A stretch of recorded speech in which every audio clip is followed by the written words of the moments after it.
Good morning. खुश रहो, स्वस्थ रहो, सभी को एक एक मोल आशीर्वाद।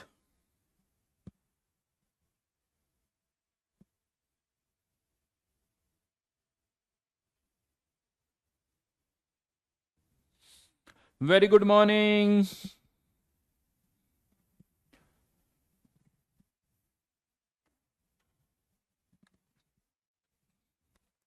ये होमवर्क दिया था मैंने एटॉमिक स्ट्रक्चर में से। आप लेट क्यों नहीं करते, आप लेट क्यों नहीं आते? आता हूं बेटा, कभी ऐसा नहीं है। हाँ बट ठीक है, टाइम पर ही आना चाहिए। बिल्कुल चैट चल रही है भाई, कोई प्रॉब्लम नहीं।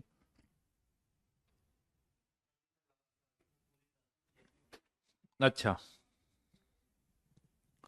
भाई, अभी चैट चल रही है, कोई प्रॉब्लम नहीं है। मुझे आपके कमेंट्स दिख रहे हैं।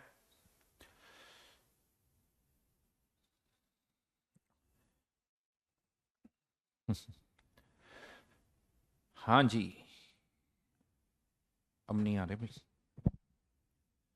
अच्छा, 42 से 44 डी ब्रोगली के थे, छोड़ दो कोई बात नहीं, कम हो गए। ऐसे होने तो नहीं चाहिए S1 में। कुछ गड़बड़ कर दी मैंने।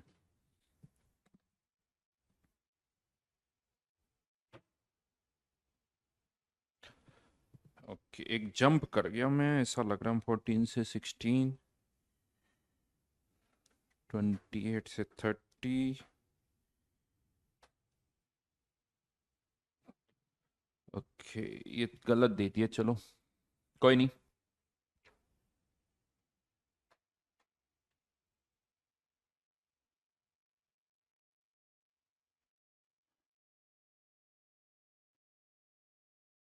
चलो जल्दी से डिस्कस कर लेते हैं। O1 में 33 से 38 तक किसी को कोई डाउट? फोटो इलेक्ट्रिक इफेक्ट के अच्छे क्वेश्चंस हैं।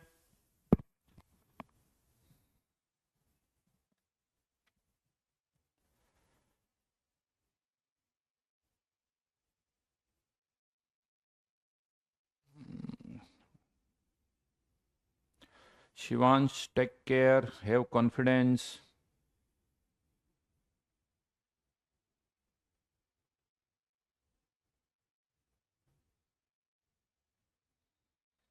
तो 36 में डाउट है। 36, a light source of wavelength lambda illuminates a metal and eject photoelectron with kinetic energy 1 electron volt. Another light source of wavelength lambda by 3 ejects photoelectron from same metal with kinetic energy 4 electron volt. Equation बनाओ यार, आसान question है। दो equation बनाओ, हो जाएगा।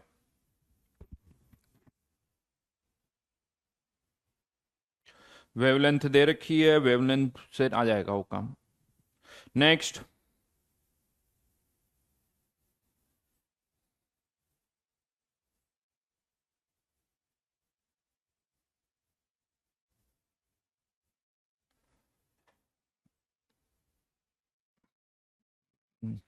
Comment दिखना बंद हो गए, थोड़ा वेट करो।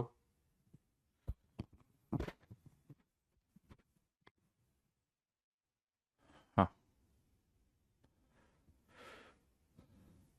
37।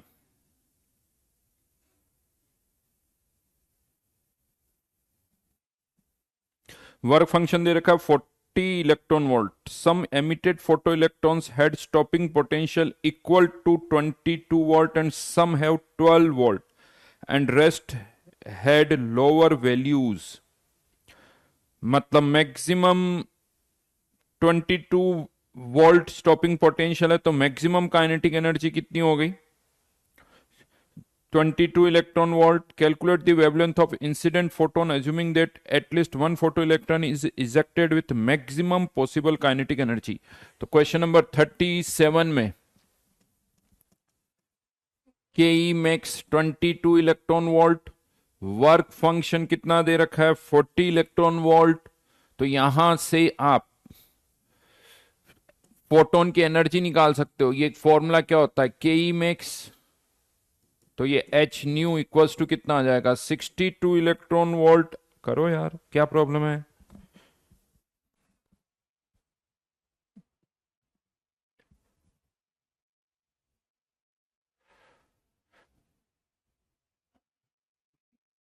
चलो S1 पर आ जाओ, S1 पर।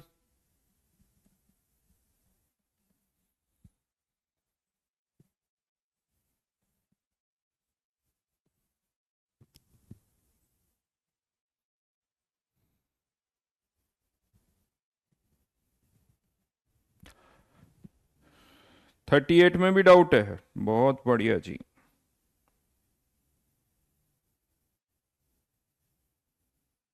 नहीं बता रहा हूं, हो जाएगा। Kinetic energy equals to half m v square लिख दो, हो जाएगा। चलो S1 पर आओ। S1 में कोई डाउट है तो जल्दी से पूछो। S1 में किसी को कोई डाउट? ज्यादा क्वेश्चन है नहीं वैसे, 14 से 16, 28 से 30।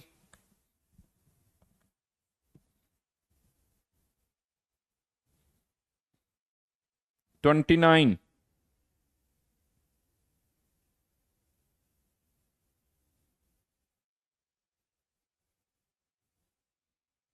किसी हायर लेवल से, क्वेश्चन नंबर 29 में, किसी हायर लेवल से कहां पर जंप कर रहा है? थर्ड एनर्जी लेवल में। कितनी स्पेक्ट्रल लाइंस दिख रही है? 6। तो 6 स्पेक्ट्रल लाइंस के लिए कितने एनर्जी लेवल्स इन्वॉल्व होने चाहिए? 4। तो 3, 4, 5, 6। जब वो 6 से 3 पर यहां पर आएगा तो टोटल कितनी स्पेक्ट्रल लाइंस होगी? 6 स्पेक्ट्रल लाइंस होगी। Find the initial position of electron, answer is 6।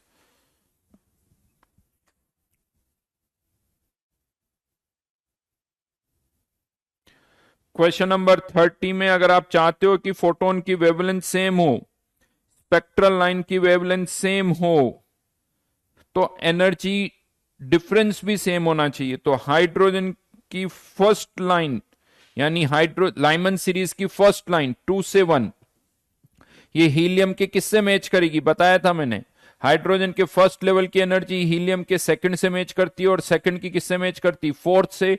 तो जो हीलियम में 4 से 2 का जंप होगा, हीलियम प्लस में 4 से जो 2 का जंप होगा, उसकी एनर्जी और लाइमन सीरीज की फर्स्ट लाइन की एनर्जी सेम होगी। इन दोनों की एनर्जी सेम होगी, वेवलेंथ सेम होगी, फ्रीक्वेंसी सेम होगी।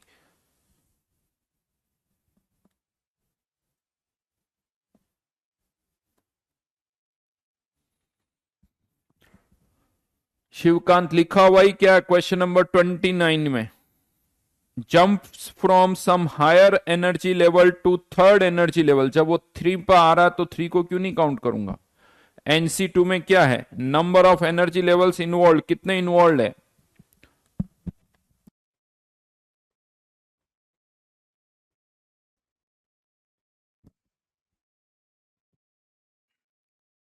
बिल्कुल सही कहा। बामर सीरीज की second line which is beta, L beta line. Arvind सारे आंसर आ रहे हैं नंबर ऑफ लाइन से। डन।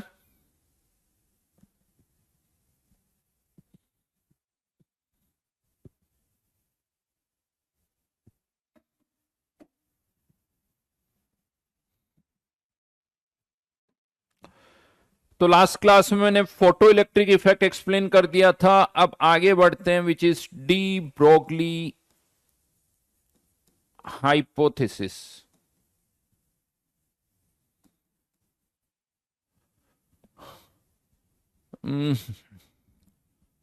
डी ब्रोगली हाइपोथेसिस ये क्या है भाई?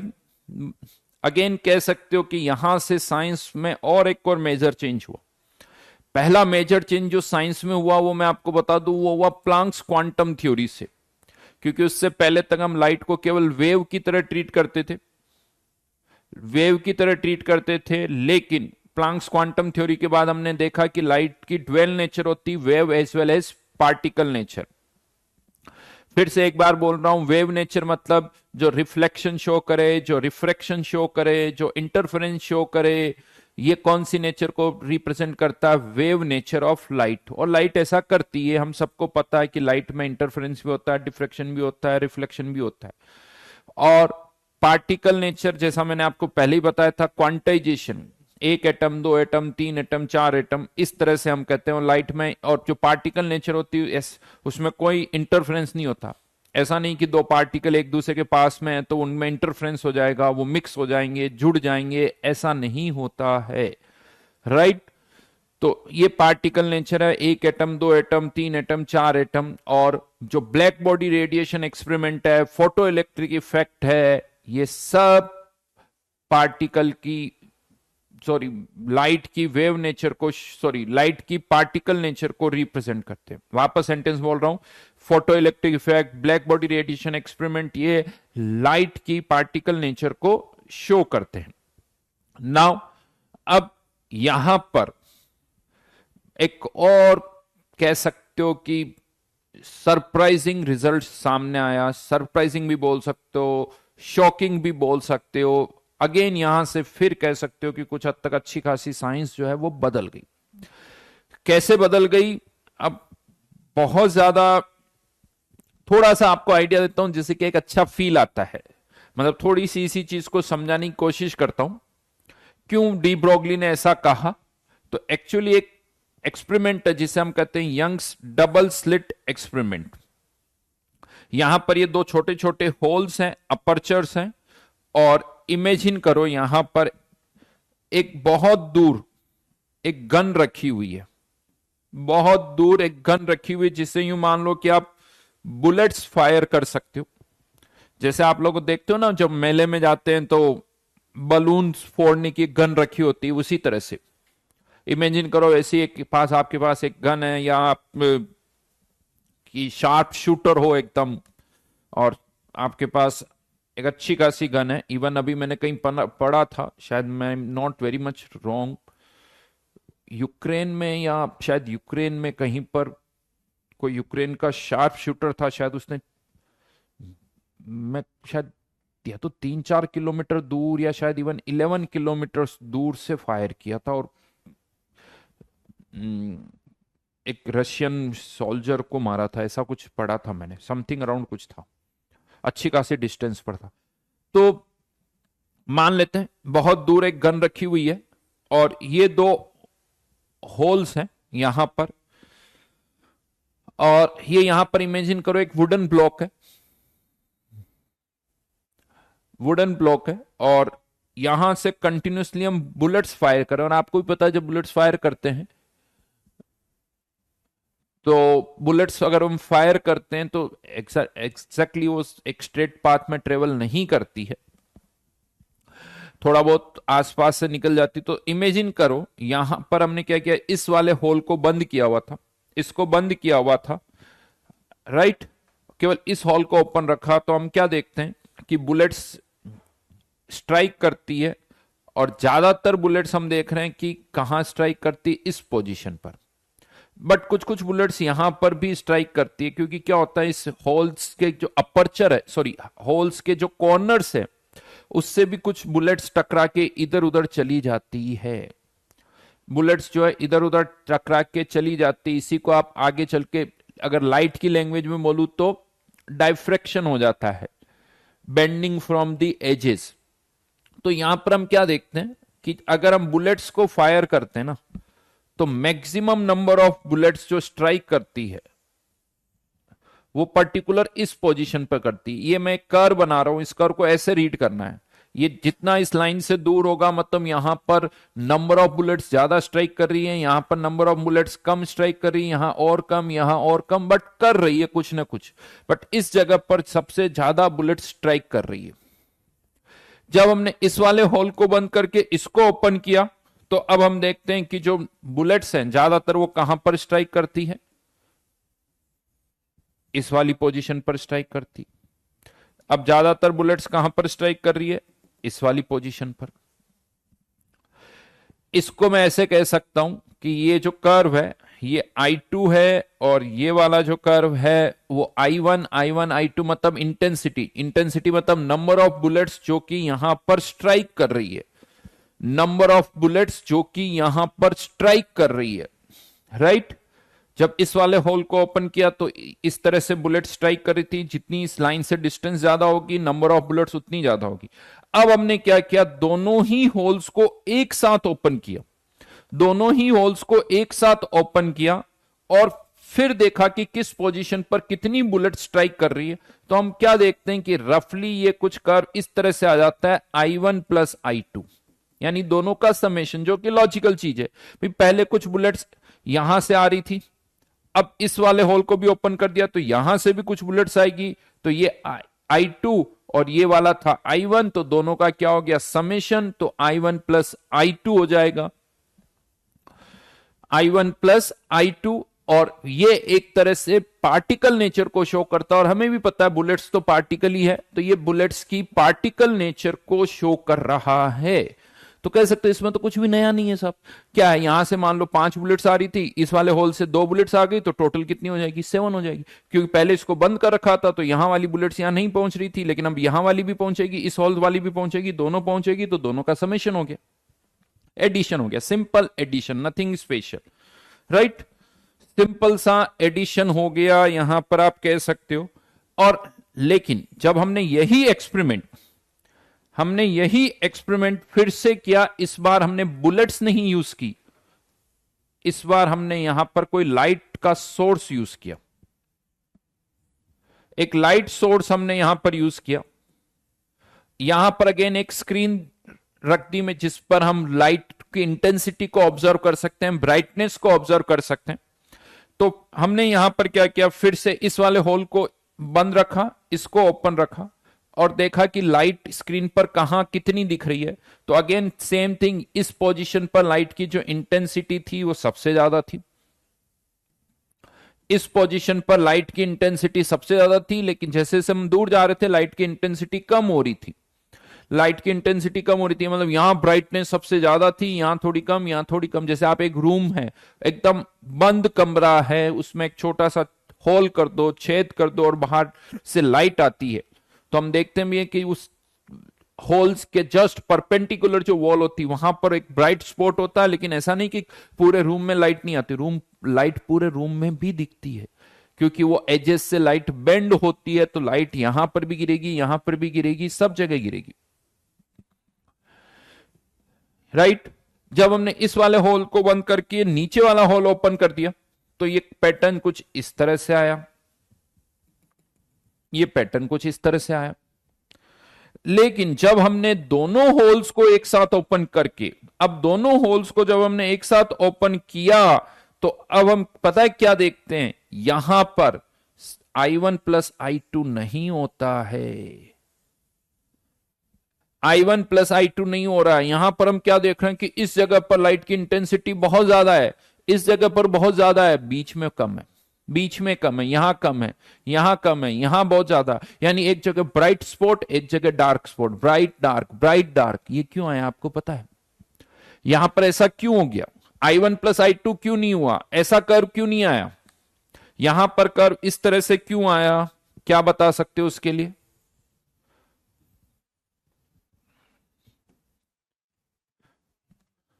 बताओ जल्दी से, ऐसा क्यों हुआ?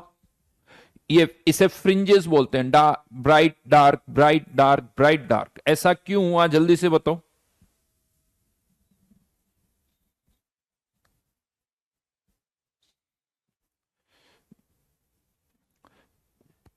क्या हुआ यहां पर, वर्ड प्रॉपर वर्ड यूज करो, ये वेव नेचर वर्ड नहीं, क्या हुआ यहां पर, ऐसा क्यों हो रहा है?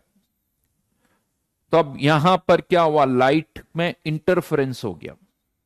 इंटरफेरेंस मतलब यहां से भी इस वाले होल से भी लाइट आ रही थी और इससे भी आ रही थी, तो इस जगह पर लाइट जो है दोनों होल से पहुंच रही है, तो उनके बीच में कंस्ट्रक्टिव इंटरफेरेंस हो गया, कुछ जगह पर डिस्ट्रक्टिव इंटरफेरेंस हुआ। जहां कंस्ट्रक्टिव इंटरफेरेंस हुआ वहां लाइट का एम्पलीट्यूड बढ़ गया, जहां डिस्ट्रक्टिव इंटरफेरेंस हुआ वहां लाइट का एम्पलीट्यूड कम हो गया। लाइट का एम्पलीट्यूड बढ़ता है तो इंटेंसिटी बढ़ती है, एम्पलीट्यूड कम होता है तो इंटेंसिटी भी कम होती है। तो यूं कह सकते हो यहां पर जो लाइट पहुंच रही दोनों होल से, दोनों के बीच में कंस्ट्रक्टिव इंटरफेरेंस हो रहा है, यहां पहुंच रही है डिस्ट्रक्टिव, यहां कंस्ट्रक्टिव, यहां डिस्ट्रक्टिव, इस तरह से हमें ये फ्रिंजेस मिलती है।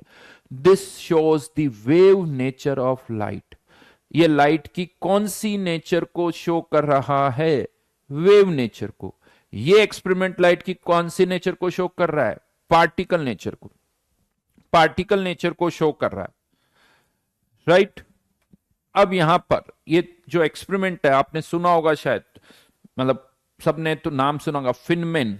फिनमेन ने ये एक्सपेरिमेंट बताया। फिनमेन की बुक्स है जो कि बहुत शानदार बुक्स है। इवन क्वांटम फिजिक्स को अगर पढ़ना है, समझना है, तो उसके लिए फिनमेन की कुछ बुक्स है, बड़ी अच्छी बुक्स है।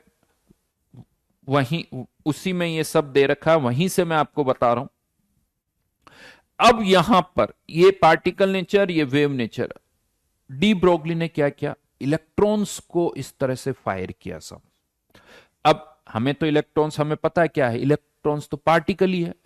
तो अब यहां पर डी ब्रोगली ने बुलेट्स की जगह इलेक्ट्रॉन्स को फायर किया। एक होल को ओपन रखा तो कर्व I1 जैसा आया, इसको बंद करके नीचे वाला होल ओपन किया तो कर्व I2 जैसा आया। लेकिन जब डी ब्रोगली ने दोनों होल्स ओपन करके यहां से इलेक्ट्रॉन को जब पास किया, इलेक्ट्रॉन को जब अटैक किया इलेक्ट्रॉन से, पता है कौन सा रिजल्ट आया? हमारे अकॉर्डिंग तो इलेक्ट्रॉन्स भी पार्टिकल है, तो रिजल्ट I1 प्लस I2 आना चाहिए, लेकिन रिजल्ट I1 प्लस I2 नहीं आया। इस तरह की फ्रिंजेस यहां पर आई, इस तरह की फ्रिंजेस यहां पर आई।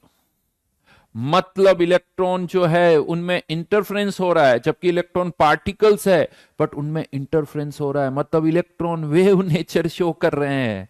इलेक्ट्रॉन्स जो है वो वेव नेचर शो कर रहे हैं, जबकि हमें लगता था कि इलेक्ट्रॉन पार्टिकल है, बट इस एक्सपेरिमेंट से देखा जाए तो इलेक्ट्रॉन्स तो वेव है। भाई साहब, इससे बड़ा कंफ्यूजन दुनिया में आज तक नहीं है। ये सबसे बड़ा कंफ्यूजन यही कह सकते हो। वही लाइट की भी ड्वेल नेचर होती है, और यहां से ऐसा लग रहा है कि सर यहां तो पार्टिकल की भी ड्वेल नेचर होती है। इलेक्ट्रॉन, यस, इलेक्ट्रॉन की ड्वेल नेचर होती है, wave as well as particle. Sachin पूछ रहा है ऐसा क्यों हुआ? बेटा बेटा, तो इलेक्ट्रॉन ही बता पाएगा ऐसा क्यों हुआ। इलेक्ट्रॉन ही बता पाएगा कि ऐसा क्यों हुआ, वो तो मैं नहीं बता पाऊंगा, बट हाँ ऐसा होता है, ये हम देख चुके हैं यहां पर। तो इलेक्ट्रॉन भी वेव नेचर शो करते हैं, तो इलेक्ट्रॉन की भी यहां पर हम कहते हैं कि ड्वेल नेचर होती है, जैसे लाइट की ड्वेल नेचर होती। इवन मैं आपको थोड़ा और इंटरेस्टिंग चीजें बताता हूं, यहां पर थोड़ी और इंटरेस्टिंग बातें बताता हूं। अब जब वेव नेचर की हम बात करते हैं, सुनना अच्छी तरह से इस चीज को, तो भाई इंटरफ्रेंस कब होता है? इंटरफ्रेंस कब होता है कि यहां से भी लाइट आ रही है, यहां से भी लाइट आ रही, दो सोर्स ऑफ लाइट है, तो उनके बीच में इंटरफ्रेंस होता है। जब आपने एक होल बंद कर रखा था तो कोई इंटरफ्रेंस नहीं हुआ, इसको बंद रखा था कर कोई इंटरफ्रेंस नहीं हुआ, क्योंकि एक ही सोर्स ऑफ लाइट था। इसको बंद कर रखा था तो कोई इंटरफ्रेंस नहीं हुआ, लेकिन दोनों को ओपन किया तो इंटरफ्रेंस हुआ। तो अब डी ब्रोगली ने क्या किया, यहां पर जो गन थी ना, गन से एक टाइम पर एक ही इलेक्ट्रॉन फायर किया, एक टाइम पर एक ही इलेक्ट्रॉन को फायर किया साहब। अब इलेक्ट्रॉन ही एक ही है, सोचो, तो या तो वो इस होल से जाएगा या इस होल से जाएगा। अगर वो इस होल से जाएगा, दोनों ओपन है, होल्स दोनों ओपन है, लेकिन इलेक्ट्रॉन जाएगा तो किसी एक होल से ही, क्योंकि एक ही इलेक्ट्रॉन है। अब जब किसी एक ही होल से जाएगा तो फिर कोई इंटरफेरेंस नहीं होगा, तब तो कोई इंटरफेरेंस नहीं होगा, होल्स दोनों ओपन है। लेकिन एक टाइम पर एक इलेक्ट्रॉन, ये तो हम कर सकते, देखो एक फोटोन एमिट करना बड़ा मुश्किल काम है, लेकिन एक एक इलेक्ट्रॉन कंट्रोल किया जा सकता है, कंट्रोल किया जा सकता है। तो यहां पर जब एक इलेक्ट्रॉन पास किया तो हम क्या देखते हैं, तब भी इंटरफेरेंस हो रहा है। एक इलेक्ट्रॉन, फिर दूसरा, फिर तीसरा, लेकिन तब भी इंटरफेरेंस हो रहा है। ये और ज्यादा शॉकिंग हो गया सब, और ज्यादा सरप्राइजिंग है ये तो। एक ही इलेक्ट्रॉन, भाई एक ही इलेक्ट्रॉन या तो इससे जा रहा होगा, इससे जा रहा होगा, तो फिर इंटरफेरेंस नहीं होना चाहिए, क्योंकि एक इलेक्ट्रॉन पास किया, फिर उसके बाद दूसरा, फिर उसके बाद तीसरा। केशु, केशु पूछ सर एक इलेक्ट्रॉन फायर करना कैसे पॉसिबल? अच्छा केशु, तुम्हें लगता है सन से डिस्टेंस मेजर करना पॉसिबल है कि सन की कितनी डिस्टेंस है? तुम्हें तुम्हें लगता है कि प्लेन उड़ाना पॉसिबल है या नहीं है? तुम कर सकते हो, प्लेन उड़ा सकते हो, प्लेन बना सकते हो? बोलो।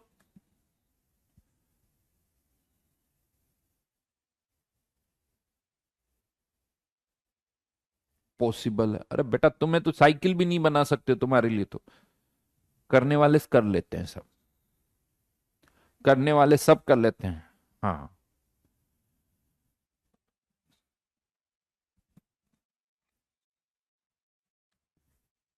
तो फिर अब यहां पर अगर एक ही इलेक्ट्रॉन पास कर रहे हैं फिर भी इंटरफ्रेंस हो रहा है, फिर भी इंटरफ्रेंस हो रहा है, तो इसका मतलब क्या? इसका मतलब क्या ऐसा हो रहा है कि जब ये इलेक्ट्रॉन आपने यहां से फायर किया तो वो दो इलेक्ट्रॉन में टूट गया, दो इलेक्ट्रॉन में टूट गया, एक इधर चला गया एक इधर चला गया और फिर उसके बीच में इंटरफेरेंस हो गया। मतलब एक ही इलेक्ट्रॉन दो टुकड़ों में टूट रहा है, जैसे ही आपने फायर किया उसने दो होल्स देखे तो वो दो टुकड़ों में टूट गया, ऐसा कुछ। जैसे साउथ की मूवीज में होता है, एक बुलेट फायर करो, आगे एक ब्लेड होती है, मैंने देखा था, एक पहले एक ब्लेड फेंकी फिर एक बुलेट चलाई, वो ब्लेड से बुलेट कट के दो टुकड़ों में टूट गई और दो लोगों को मार दिया, राइट? ये तो और बड़ा अजीब सा है। तो फिर ये देखने की कोशिश की गई कि यार वो इलेक्ट्रॉन किससे, वो इलेक्ट्रॉन जो है क्या दो टुकड़ों में टूट रहा है? तो हमने क्या किया, हमने क्या किया ये देखने के लिए कि इलेक्ट्रॉन कहां से पास हो रहा है, तो एक्चुअली यहां पर ऑब्जर्वर्स बिठा दिए,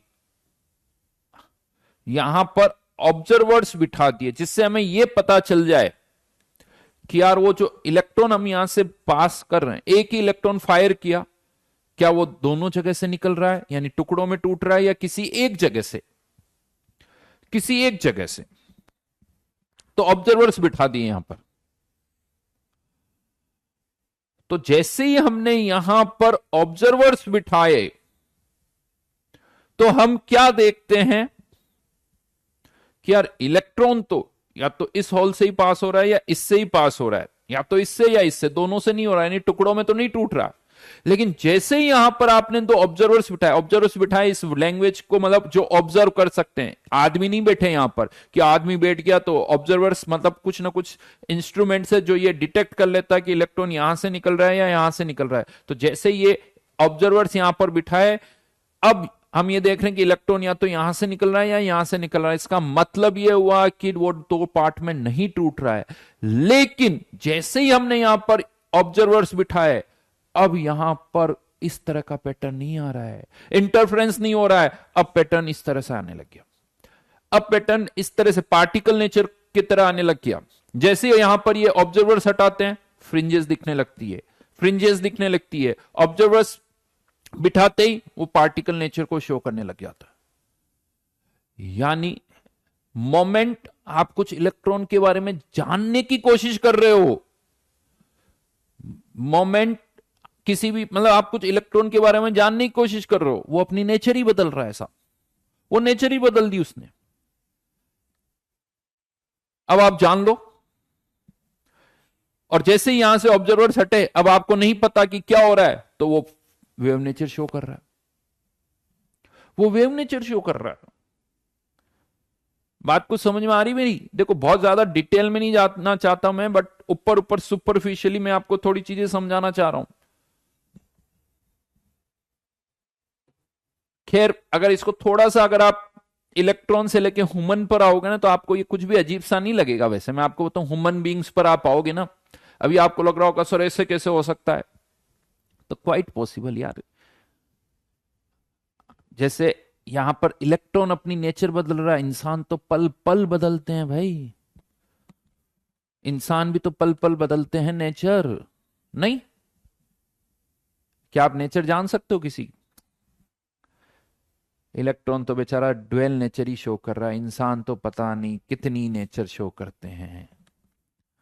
ड्वेल नेचर नहीं, multiple nature, mole nature, but कह सकते हो सर उसमें हमारा क्या दोष है? बेसिकली हमारे अंदर भी तो इलेक्ट्रॉन्स ही है, जब इलेक्ट्रॉन ड्वेल नेचर शो करेगा, हमारी बॉडी के अंदर इतने सारे इलेक्ट्रॉन्स है, तो हम तो पता नहीं कौन सी नेचर शो करेंगे। तो भगवान ने बनाए ऐसा, बात भी सही, बात भी सही है। हम भाई इलेक्ट्रॉन भी शो कर रहा है तो हम भी शो कर रहे हैं, और मल्टीपल नेचर। कुछ भी जानने की कोशिश करो, तुम खुद सोच लेना, तुम्हें लोग दुनिया में कितने अच्छी तरह से जानते हो, तुम ही जानते हो। तुम ही अपने मन में जानते हो कि कौन तुम्हारे बारे में कितना जानता है, तुम्हारे मम्मी पापा कितना जानते हैं, तुम्हारे फ्रेंड्स कितना जानते हैं, सब जो भी है।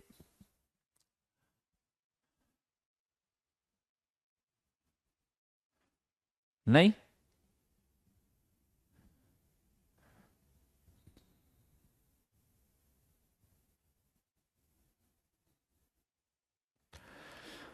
बेटा इलेक्ट्रॉन में ब्रेन है या नहीं है, लेकिन तुम्हारी ब्रेन में इलेक्ट्रॉन्स जरूर है, इतना मुझे पता है देवांश।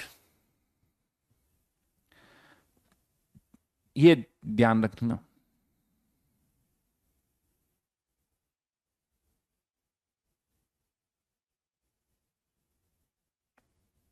सौरभ, यही तो बात, ऑब्जर्वर्स के आने से ऐसा क्या हो गया, उसने अपनी नेचर बदल दी। सोचो।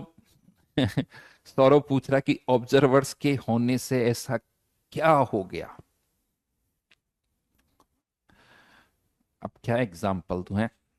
सौरभ, इमेजिन करो, तुम किसी एक कमरे में अकेले बैठे हुए हो, और फिर तुम्हारे कमरे में कोई और आ जाए। अब तुम अकेले नहीं हो, कुछ चेंज होगा या नहीं होगा। और अब मैं पूछूं कि यार उनके आने से क्या हुआ, तो क्या तुम बता पाओगे। हैं? कि भी तुम बता पाओगे कि उनके आने से तुम्हारे उनके तुम्हारे रूम में आने से क्या हो गया।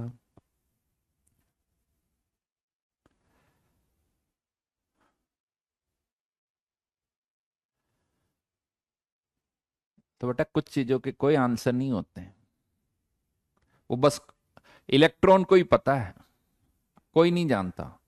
जैसे तुम्हें ही पता है कि क्या हो गया, वो तुम ही जानते हो, उसी तरह से यहां पर भी सब इलेक्ट्रॉन को पता है, हमें कुछ नहीं पता।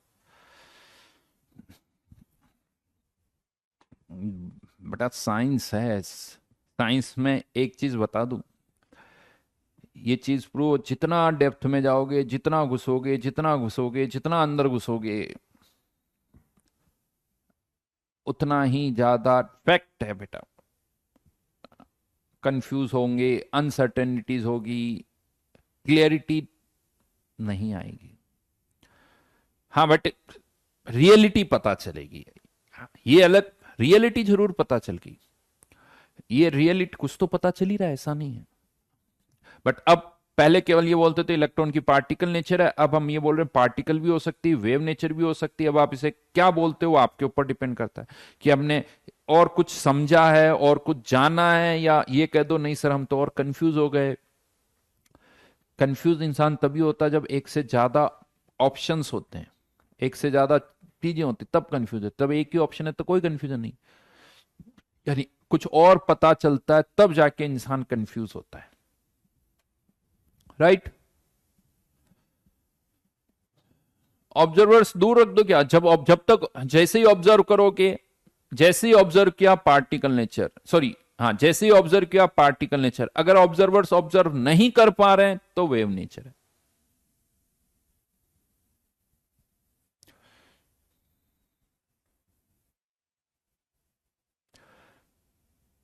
ठीक है। तो ये बेसिकली मैंने थोड़ा सा आपको आइडिया दिया कि होता क्या है, ये बड़ा इंटरेस्टिंग पार्ट है इसका। आप यूट्यूब पर भी जाके ना एक सर्च करना, डॉक्टर क्वांटम करके एक छोटा सा वीडियो एनिमेशन है, बड़ा इंटरेस्टिंग है इसी से रिलेटेड। Doctor quantum.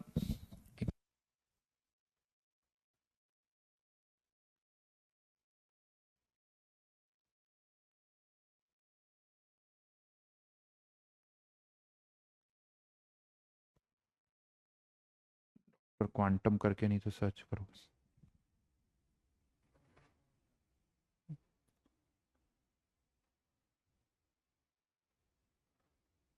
होंगे तो एटॉमिक स्ट्रक्चर में होंगे, 11th में।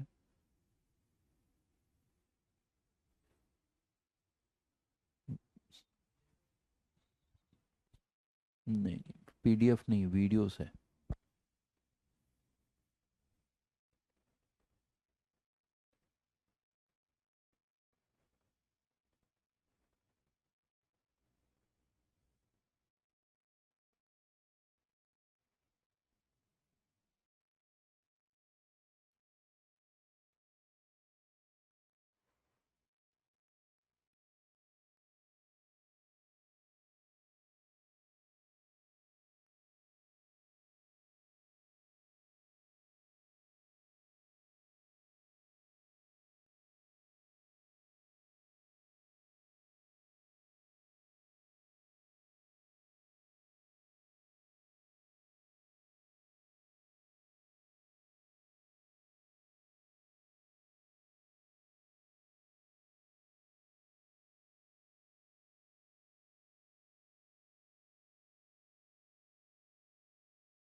छोड़ो, कोच देख लेना अगर हो जाए तो।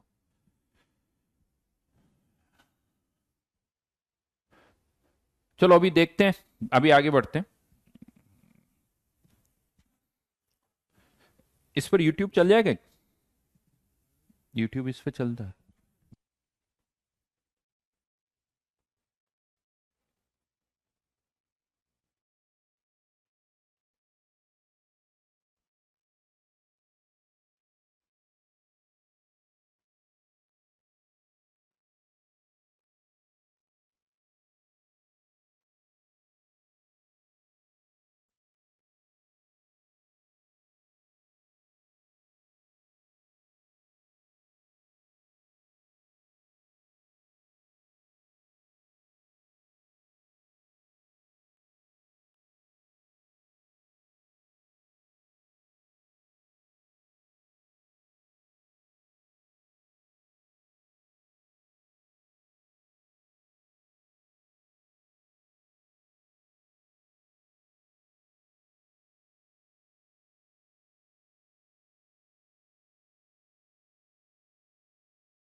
An electron is a tiny, tiny bit of matter, like a tiny marble. Let's fire a stream through one slit.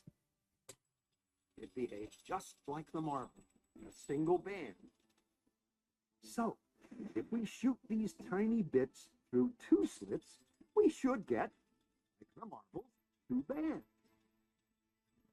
What? An interference pattern. We fired electrons, tiny bits of matter through. But we get a pattern like waves, not like little marbles. How? How could pieces of matter create an interference pattern like a wave? It doesn't make sense. But physicists are clever. They thought maybe those little balls are bouncing off each other and creating that pattern. So they decide to shoot electrons through one at a time. There is no way they could interfere with each other. But after an hour of this, the same interference pattern is seen to emerge. The conclusion is inescapable. The single electron leaves as a particle, becomes a wave of potentials, goes through both slits, and interferes with itself to hit the wall like a particle. But mathematically, it's even stranger. It goes through both slits and it goes through neither. And it goes through just one and it goes through just the other. All of these possibilities are in superposition with each other. Physicists were completely baffled by this. So they decided to peep and see which slit actually goes through. They put a measuring device by one slit to see which one it went through and let it fly. But the quantum world is far more mysterious than they could have imagined. When they observed, the electron went back to behaving like a little marble. It produced a pattern of two bands, not an interference pattern of many. The very act of measuring or observing which slit it went through meant it only went through one, not both. The electron decided to act differently, as though it was aware it was being watched. It was here that physicists stepped forever into the strange netherworld of quantum events. What is matter? Bubbles or waves? And waves of what? And what does an observer have to do with waves? The observer collapsed the wave function simply by observing.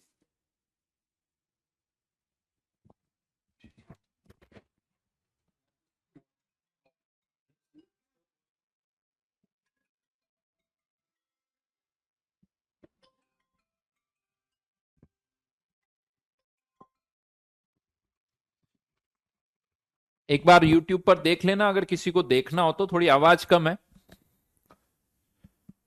ना? तो वो YouTube पर आप देख सकते हो, but बात वही कही है जो मैंने आपको समझाई थी, वही सारी चीजें यहां पर है। तो फाइनली यहां से हम आगे बढ़ रहे हैं, ये चीज मैंने आपको बता दी थी। अब कुल मिला के हो गया कि पार्टिकल की भी ड्वेल नेचर होती है। अब ये बोलना इतना आसान काम नहीं है। बहुत बार जब हम ये बोलते हैं तो बहुतों को ऐसा लगता है कि अच्छा, पहले मैं ये सोचता था कि इलेक्ट्रॉन एक लाइन में ट्रेवल कर रहा था, अब कोई ये बोलता है कि इलेक्ट्रॉन की ड्वेल नेचर होती, तो उन्हें ऐसा लगता है कि सर इलेक्ट्रॉन ऐसे ऐसे ऐसे ट्रेवल कर रहा है। ऐसा नहीं है। जैसे ही आप इलेक्ट्रॉन को वेव बोलते हो, बहुत बहुत बहुत सारी प्रॉब्लम्स खड़ी हो जाती है, क्योंकि एक वेव का कोई स्टार्टिंग पॉइंट नहीं होता, कोई एंड पॉइंट नहीं होता। अगर मैं कहता हूं कि वेव है, ठीक है, अगर एक बल्ब लाइट एमिट कर रहा है, जब तक उसे कोई एब्जॉर्ब नहीं कर लेता, उसका कोई एंड ही नहीं है, वो चली जा रही है, उसका कोई एंड नहीं होता। एक पार्टिकल के लिए आप कह सकते हो कि ये पार्टिकल यहां रखा हुआ है, एक वेव के लिए आप ऐसा नहीं बोल सकते हो कि वेव यहां रखी हुई। एक इलेक्ट्रॉन को मैं बोल सकता हूं कि इस रूम में एक इलेक्ट्रॉन है, 5 इलेक्ट्रॉन है, 10 इलेक्ट्रॉन है, रूम में इतने ऑक्सीजन के एटम है, इतने नाइट्रोजन के एटम है, बट मैं ये नहीं बोल सकता कि इस रूम में 5 वेव है, 10 वेव है, क्योंकि वेव का कोई एंड नहीं है। तो इलेक्ट्रॉन अगर एक वेव है, तो अब आपको जो पिक्चर बनती है ना, वो बंद हो जाएगी। जैसे हम कहते हैं ना, एक इलेक्ट्रॉन रिवॉल्व कर रहा है सर्कुलर ऑर्बिट में, वो तो पार्टिकल नेचर है। वेव जैसे ही आप सोचते हो तो कुछ दिखना बंद हो जाता है ना। लेकिन इसी से धीरे धीरे अब आपको थोड़ा बहुत एडजस्ट करना पड़ेगा, चेंज करना पड़ेगा, क्योंकि आगे चल के हम किसकी बात करते हैं? ऑर्बिटल्स की बात करते हैं। ऑर्बिटल्स है क्या basically? Orbital is what? Electron ही है। क्लाउड, इलेक्ट्रॉन को एज ए क्लाउड हम इमेजिन करते हैं, एक पार्टिकल की तरह नहीं, एक वेव की तरह आप इमेजिन करते हो इलेक्ट्रॉन। इसीलिए आगे चल के आप कहते हो कि ऑर्बिटल्स जो होते हैं वो इंटरफेरेंस शो करते हैं, हाइब्रिडाइजेशन शो करते हैं। हाइब्रिडाइजेशन बेसिकली क्या है? ओवरलैपिंग बेसिकली क्या है? कंस्ट्रक्टिव और डिस्ट्रक्टिव इंटरफेरेंस ही तो है वो, कि ओवरलैपिंग हो गई, वेव्स मैच कर गई, वहां पे भी कंस्ट्रक्टिव इंटरफेरेंस होते हैं, डिस्ट्रक्टिव इंटरफेरेंस होते हैं। तो इस तरह की बहुत सारी चीजें जो आप इनऑर्गेनिक केमिस्ट्री में भी पढ़ते हो, वहां पर इलेक्ट्रॉन को आप ज्यादातर वेव नेचर की तरह ही ट्रीट करते हो। अगर आपको किसी को बॉन्डिंग एक्सप्लेन करनी है, अगर आप केमिकल बॉन्डिंग पूरा चैप्टर जब पढ़ते हो, तो वहां इलेक्ट्रॉन को एज ए वेव नेचर ही आप ट्रीट करते हो, कि हाँ इलेक्ट्रॉन में कंस्ट्रक्टिव इंटरफेरेंस हो रहा है, डिस्ट्रक्टिव इंटरफेरेंस हो रहा है, ओवरलैपिंग हो रही है, हाइब्रिडाइजेशन हो रहा है। मॉलिक्यूलर ऑर्बिटल थ्योरी पूरी किस पर बेस्ड है? Wave nature of electron. वो पूरी वेव नेचर पर बेस्ड है कि हाँ ऑर्बिटल्स मतलब इलेक्ट्रॉन्स इंटरफेरेंस शो कर रहे हैं। तो ये सारी बातें हैं जो कि डेफिनेटली कंफ्यूजिंग भी है बट सही भी है।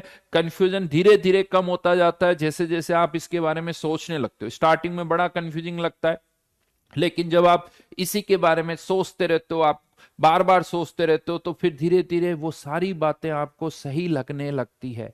ये केवल दिमाग को थोड़ा समझाने की बात होती है। हम 2 महीने 3 महीने इसी तरह से जब पढ़ते जाएंगे तब ऐसा लगेगा हाँ ऐसा ही होता है, तो वो ड्वेल नेचर अपने आप फील आने लगती है। फाइनली यहां पर डी ब्रोगली ने भी एक फॉर्मूला दिया, और जो डी ब्रोगली ने कहा कि अगर इलेक्ट्रॉन या कोई भी पार्टिकल अगर एक वेव है, तो उस वेव की कोई ना कोई वेवलेंथ भी होगी। वेवलेंथ का एक फॉर्मूला दिया, lambda equals to h upon m v लिख सकते हो, या एच अपॉन चाहो तो पी भी लिख सकते हो, जहां पर इसे हम कहते हैं wavelength of particle, wavelength of particle, या इसे डी ब्रोगली वेवलेंथ भी बोल दिया जाता है, डी ब्रोगली वेवलेंथ भी बोला जाता है पार्ट वेव। और यहां पर जो एम है that is mass of particle, mass of particle, v समझ में ही आ रहा है वेलोसिटी ऑफ पार्टिकल, और एच ऑलरेडी सबको पता है इज प्लैंक्स कांस्टेंट। तो ये एक वेवलेंथ का फॉर्मूला है और आज भी हम ये यूज कर रहे हैं। ये 1920 के आसपास कुछ डी ब्रोगली ने ये फॉर्मूला दिया था और आज भी हम यही फॉर्मूला यूज कर रहे हैं। हाँ, अब इस फॉर्मूले को आप थोड़ा बहुत अलग अलग तरह से लिख सकते हो। जैसे हमें पता है काइनेटिक एनर्जी का फॉर्मूला क्या होता है, half m v square equals to kinetic energy. इसको अगर मैं एम से दोनों तरफ मल्टीप्लाई कर देता हूं और इस 2 को उधर लेके चले जाते तो m v whole square equals to 2m के। तो यहां से m into v equals to क्या हो जाएगा, ट्वाइस m के। अगर ये वैल्यू हम यहां पर पुट कर दें तो lambda equals to h upon under root 2m के ई। और अब अगर कोई चार्ज पार्टिकल है जिसको हम v पोटेंशियल से एक्सेलरेट करते हैं तो हमें पता है कि उस चार्ज पार्टिकल की काइनेटिक एनर्जी कितनी हो जाएगी, QV हो जाएगी। तो 2mQV भी लिख सकते हो, 2mQV भी लिख सकते हो। और इसी को अगर हम इलेक्ट्रॉन के लिए सोचें, फॉर एन इलेक्ट्रॉन, तो एक इलेक्ट्रॉन पर चार्ज हमें पता ही 1.6 इंटू 10⁻⁻19, मास पता है, h की वैल्यू पता है। तो एक इलेक्ट्रॉन के लिए अगर हम ये सारी वैल्यूज यहां पर पुट कर दें तो फाइनली पता है ये फॉर्मूला क्या आता है, 150 अपॉन वी एंगस्ट्रॉम में, 150 वी अपॉन एंगस्ट्रॉम। मतलब अगर एक इलेक्ट्रॉन को आप v पोटेंशियल से एक्सेलरेट कर रहे हो, इनिशियली वो रेस्ट पर था, v पोटेंशियल से एक्सेलरेट कर रहे हो, तो ये उसकी वेवलेंथ होगी। इससे कैलकुलेशन आसान हो जाती। मान लो जैसे एक इलेक्ट्रॉन है 5 इलेक्ट्रॉन वोल्ट से वो अगर एक इलेक्ट्रॉन की काइनेटिक एनर्जी हम कहते हैं 5 इलेक्ट्रॉन वोल्ट है, मतलब आप उसे ऐसा कह सकते हो कि उस इलेक्ट्रॉन को आपने 5 वोल्ट से एक्सेलरेट किया है।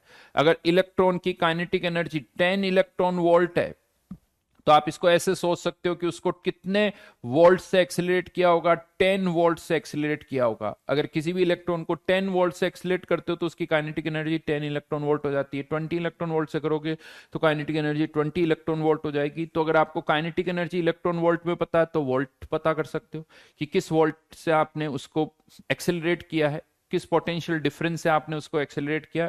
तो ये कुछ फॉर्मूले हैं जिस पर क्वेश्चन बनते हैं, अच्छे खासे क्वेश्चन बनते हैं। वैल्यूज पुट करो, यहां पर फॉर्मूले आपके सामने हैं, इन्हीं से क्वेश्चन सारे सॉल्व होंगे। वो सारे फॉर्मूले आपको पता होने चाहिए।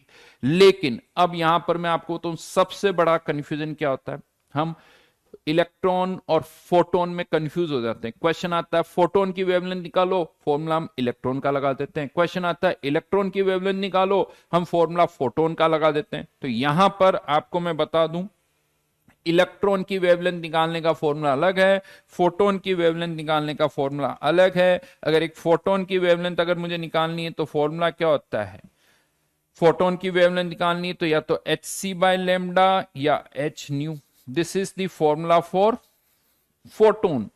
ये फोटोन की एनर्जी, फोटोन की कोई काइनेटिक एनर्जी नहीं होती, फोटोन की केवल एनर्जी होती है।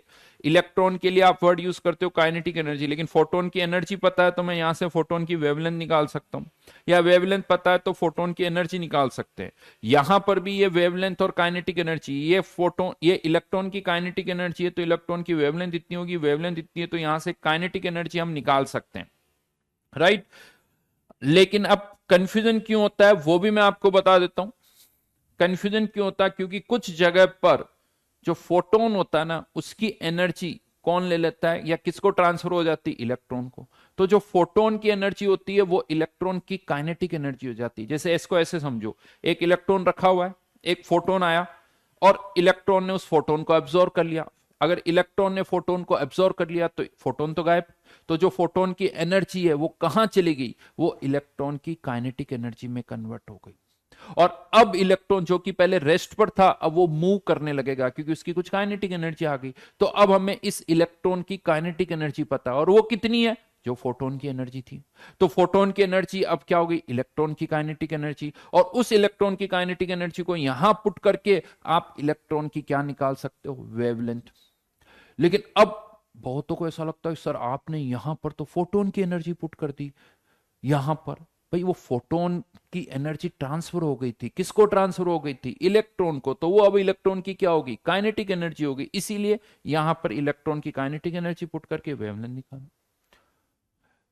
तो क्वेश्चन क्या आ रहा है वो ढंग से पढ़ना पड़ेगा। समटाइम्स एक इलेक्ट्रॉन मूव कर रहा है, इलेक्ट्रॉन की कुछ काइनेटिक एनर्जी है, सडनली वो रेस्ट पर आ गया, इलेक्ट्रॉन की काइनेटिक एनर्जी जीरो हो गई, कहां गई वो इलेक्ट्रॉन की काइनेटिक एनर्जी, एनर्जी तो हमेशा कंजर्व रहेगी, तो हम कहते हैं कि वो जो इलेक्ट्रॉन की काइनेटिक एनर्जी थी वो फोटोन की फॉर्म में रिलीज हो गई। तो जो इलेक्ट्रॉन की काइनेटिक एनर्जी थी अब वो फोटोन की एनर्जी हो गई, फोटोन की एनर्जी पता चल गई तो उससे आप उस फोटोन की वेवलेंथ निकाल सकते हो। तो यहां पर फोटोन की एनर्जी पुट कर दो तो उससे फोटोन की वेवलेंथ आ जाएगी। बट ये फोटोन की जो एनर्जी है वो किसके बराबर है, जो इलेक्ट्रॉन रेस्ट पर आ गया उसकी काइनेटिक एनर्जी के बराबर है। तो यहां पर ऐसा लगता है कि मैं काइनेटिक एनर्जी पुट कर रहा हूं, भाई काइनेटिक एनर्जी पुट कर रहे हैं बट वो काइनेटिक एनर्जी अब फोटोन की एनर्जी में कन्वर्ट होगी। तो ये एक्सचेंज भी होता है, आपको बहुत ढंग से यूज करना पड़ेगा। जैसे क्वेश्चन की लैंग्वेज आपको यहां पर देता हूं, क्वेश्चन की लैंग्वेज दे रहा हूं।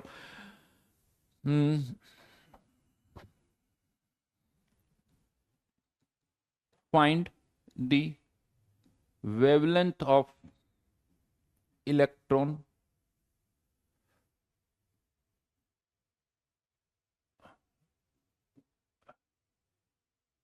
if it absorbs a photon of wavelength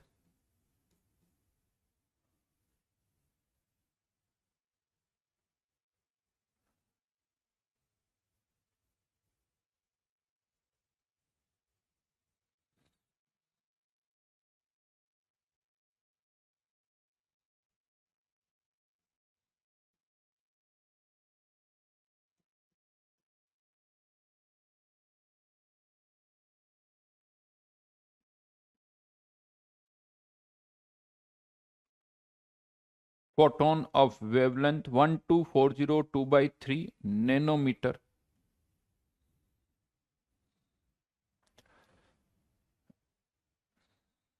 initially photon is at rest।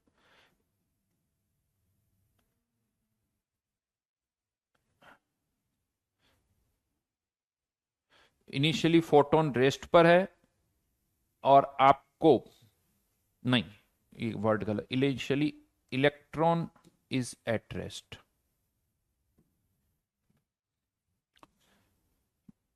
अब आपको बड़ा ऐसा लगेगा कि सर वेवलेंथ तो दे रखी है और वेवलेंथ ही पूछी गई है, वेवलेंथ दे रखी है और वेवलेंथ ही पूछी गई है आपसे, बताइए आंसर क्या आएगा। स्वयं का आंसर आ गया, बहुत बढ़िया।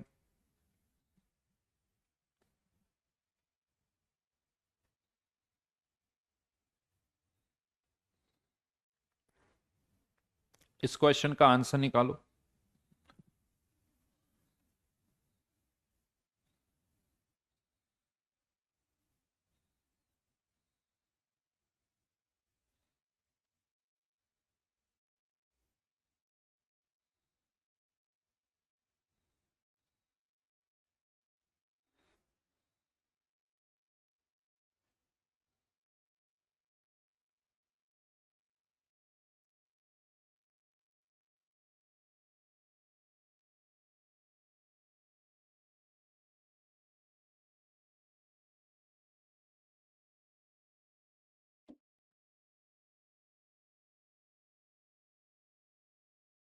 Answer is 10 angstrom.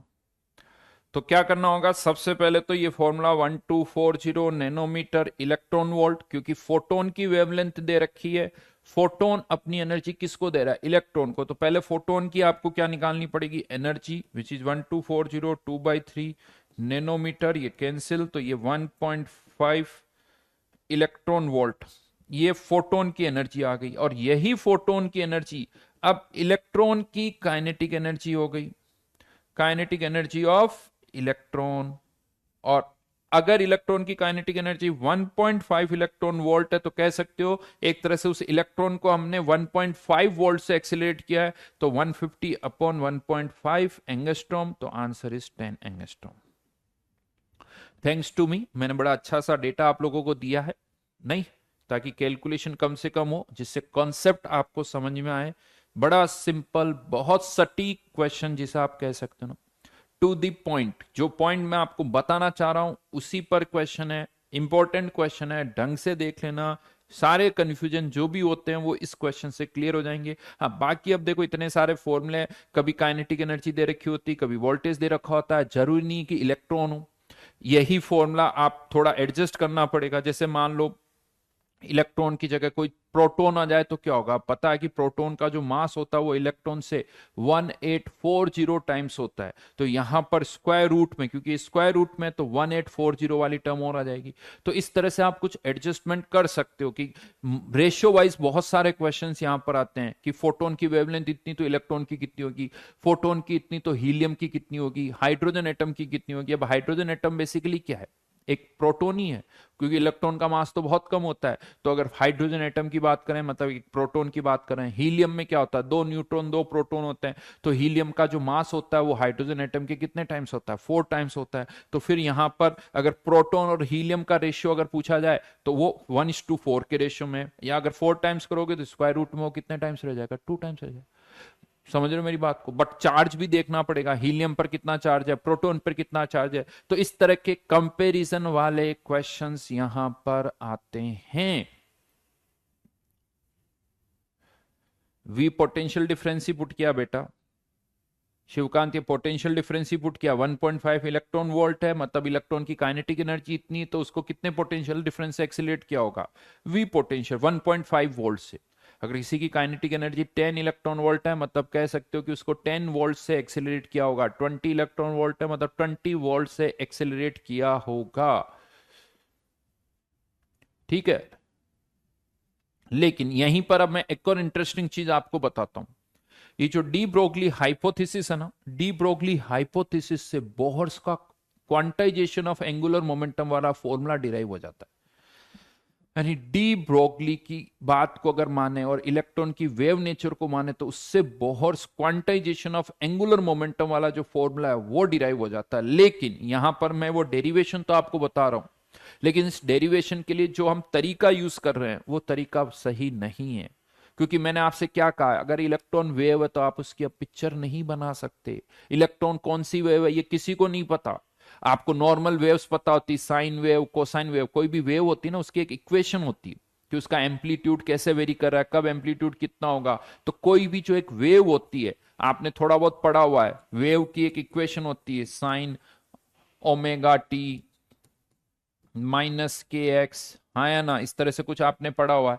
ए जहां पर उसका मैक्सिमम डिस्प्लेसमेंट होता है, मैक्सिमम डिस्प्लेसमेंट वाई एक तरह से किसी पर्टिकुलर डिस्टेंस पर उसका एम्पलीट्यूड है राइट नाउ, उस पर्टिकुलर मोमेंट पर वाई डायरेक्शन में डिस्प्लेसमेंट। तो इस तरह से हर एक वेव की इक्वेशन होती है। लेकिन इलेक्ट्रॉन के बारे में हमें नहीं पता भाई, आप उसकी पिक्चर ही नहीं बना सकते कि इलेक्ट्रॉन एक किस तरह की वेव है। बट डी ब्रोगली ने एक आइडिया दिया, यूं कह सकते हो कि अगर इस तरह से सोचें, ये सोच देखो कोई भी सोच सही नहीं। अगर मैं आपसे कहता हूं कि ये सोच गलत है तो आप मुझसे ऑब्वियसली पूछोगे सर ये गलत है तो सही बताओ, सही क्या है। बट मैं ये कह सकता हूं कि नहीं पता कि क्या पिक्चर बनाए। बट हाँ, एक थॉट है जिससे हम वो फॉर्मूला डिराइव कर सकते हैं। तो यहां पर डी ब्रोगली ने एक चीज हमें कही कि इलेक्ट्रॉन को हम एक स्टैंडिंग वेव की तरह ट्रीट कर सकते हैं। स्टैंडिंग वेव क्या होती है, स्टैंडिंग वेव देखिए नॉर्मली एक वेव पता है क्या करती है, एनर्जी को एक जगह से दूसरी जगह ट्रांसफर करती है। जैसे आप पत्थर को पानी में फेंकते हो, पानी में वेव्स जनरेट होती, वेव्स जनरेट होती, तो पानी में पत्थर की एनर्जी किसको ट्रांसफर हुई, पानी को ट्रांसफर हुई। पानी अपनी जगह पर ऊपर नीचे मूव करता है, पानी का केवल मूवमेंट जो होता है अप एंड डाउन ही होता है, लेकिन उससे एनर्जी जो है किनारों तक ट्रांसफर होती, किनारों तक ट्रांसफर होती। जैसे मेरे हाथ में एक स्ट्रिंग है, स्ट्रिंग का दूसरा एंड आपके पास है, अगर मैं एक हम्प क्रिएट करता हूं, स्ट्रिंग में हम क्रिएट करता हूं, मैंने स्ट्रिंग को एनर्जी दी, वो हम ट्रेवल करता होता आपके पास आएगा, आपको एक झटका लगेगा, वो एनर्जी आपको ट्रांसफर होगी, लेकिन स्ट्रिंग तो अपनी जगह पर ही है, स्ट्रिंग वापस अपनी जगह पर आ जाएगी, बट एनर्जी एक जगह से दूसरी जगह ट्रांसफर हो गई। तो वेव क्या करती है, एनर्जी को एक जगह से दूसरी जगह ट्रांसफर करती है। लेकिन एक स्टैंडिंग वेव पता क्या होती है, एक ऐसी वेव होती है जो स्टैंडिंग वेव जो होती है वो एनर्जी को स्टोर करती है। जैसा आप लोगों ने थोड़ा बहुत देखा होगा, अगर मैं इस वायर को थोड़ा प्लग कर दूं ना, तो ये वायर कुछ इस तरह से ऑसिलेट करता रहता है बहुत स्पीड से, ऐसा लगता है कि वायर टुकड़ों में टूट गया हो, बट ऐसा नहीं होता, वो बहुत स्पीड से ऑसिलेट कर रहा होता है। तो इस तरह से जब ऑसिलेशंस होते हैं ना, तो या तो इस तरह के ऑसिलेशन होते हैं, लूप्स बनते हैं, एक लूप बनता है या दो लूप बनते हैं या तीन लूप बनते हैं, इस तरह के लूप्स यहां पर बनते हैं,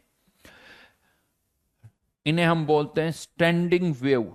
थोड़ी बहुत पता आप लोगों ने कहीं बचपन में खेला होगा शायद, या अभी भी खेलते होंगे। हाँ, गिटार में भी ऐसा ही होता है, गिटार के वायर को भी देखोगे तो, या आपने कभी देखा है, आजकल तो इतना ज्यादा नहीं होता, कोल्ड ड्रिंक की जो होते हैं ना बॉटल्स होती हैं, उनके ढक्कन जो लगे होते हैं, उन ढक्कन में दो छेद करो, उनके थ्रू एक धागा पास करो, ज्वाइन कर दो वापस, और उन दोनों एंड को, यानी धागा दो छेद थे उसे निकाला, दोनों एंड को हाथों में ऐसे फंसाओ, फिर बहुत देर तक ऐसे ऐसे करते रहो, फिर आप देखोगे उसको ऐसे, उसके अंदर एक एनर्जी स्टोर हो जाती है। आप थोड़ा दूर खींचते हो, फिर आप आपके हाथ आगे जाता है, फिर दूर खींचते हो, फिर आगे जाते हैं, और वहां पर भी आप देखोगे ना, तो जो थ्रेड है वो इसी तरह से स्प्लिट करता हुआ आपको दिखेगा, उसमें एनर्जी स्टोर हो गई। स्टैंडिंग वेव एक तरह से एनर्जी को स्टोर कर लेता है। तो अब बोहर मॉडल ने क्या कहा था, बोहर मॉडल में हम कहते हैं कि इलेक्ट्रॉन जब किसी ऑर्बिट में रिवॉल्व करता है, हाँ मैंने भी किया बेटा, बहुत खेला है, आजकल तो अब नहीं दिखता बट पहले खेला। तो बोहर मॉडल क्या कहता है कि इलेक्ट्रॉन जब तक किसी ऑर्बिट में रिवॉल्व कर रहा है, ना तो एनर्जी एमिट करेगा ना एब्जॉर्ब करेगा। तो अब हम कह रहे हैं कि इलेक्ट्रॉन एक वेव है, तो क्यों ना उसको हम स्टैंडिंग वेव मान ले। लेकिन अब स्टैंडिंग वेव मानने में आपको ये जरूर है कि कोई भी वेव कंप्लीट होनी चाहिए। जैसे अब मैं इसको ऐसे पुट करता हूं,